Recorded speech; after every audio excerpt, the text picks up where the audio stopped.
I've been doing this for 38 years and never seen anything like it. We have lines from the front of the store to the back of the store. Every register is going crazy. This year has been really, really tough.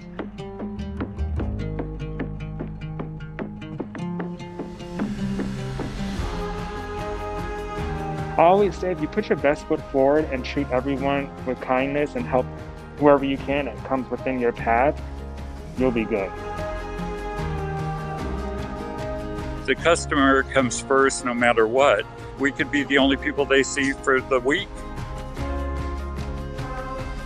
They have done everything that they possibly can, and they've done it with great attitudes, great morale. You know, everything's going to be okay because they're still here.